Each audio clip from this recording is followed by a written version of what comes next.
ئەوانەی هاتوونەتە ئەم هەوڵەوە 30 بازرگانی وڵاتی ئێران و پارێزگای هەمەدانن کە دەیانەوێت پرۆتۆکۆڵێکی لێکتێگەیشتن لەگەڵ یەکێتی هاوردە و هەناردەی سلێمانی ئەنجام بدەن. لە پرۆتۆکۆڵەکەدا ژمارەیەکی زۆر پرۆژە هەیە کە بازرگانانی ئێران دەیانەوێت جێبەجێ بکەن، بەتایبەت لە بوارەکانی دانەوێڵە و پەلەوەر و بیناسازی و هێڵی دەرمانی گیایی، هێنانی دەرمانی گیایی. لە هەمان کاتدا بازرگانانی هەرێمیش کاڵەکانیان لە نێوخۆی ئێراندا ساغ بکەنەوە. سەرۆکی ژووری هاوکاری و بازرگانی هەمەدان دەڵێت بەدەستی پڕەوە هاتون و دەیانەوێت لە باشووری کوردستان وەبەرهێنان ئەنجام بدەن. در زمینه‌های کالاهای مختلف مثل ساختمان لە بوارە جیاجیەکان وەکو بیناسازی، کاشی و سیرامیک و مەوادی پزیشکی و دەرمان و دەرمانی گیایی و شیرەمەنیەکان و کۆمپیوتەر و مەوادی خۆراکی و زۆرترین ڕێژەی ئەنجام دەدرێت. دام زنده و فرآورده‌های لبنی.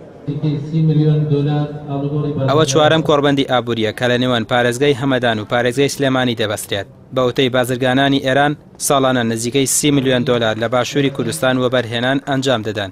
هاوکات بەنیازن لە ڕۆژانی داهاتوودا لەگەڵ بازرگانانی هەولێریش کۆ ببنەوە و لەسەر چەند پرۆژەیەکی وەبەرهێنان قسە بکەن.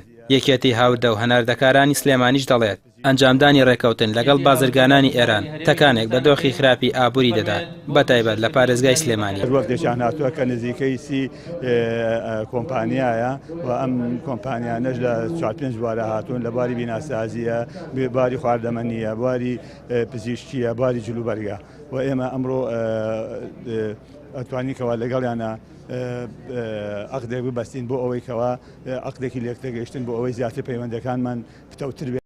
پارێزگای سلێمانی بەهۆی قەیرانی داراییەوە لە ئێستادا جگە لە وەستانی زۆرێک لە پرۆژەکانی وەبەرهێنان کاتی ئابووریش تیایدا لە گەشە کەوتووە.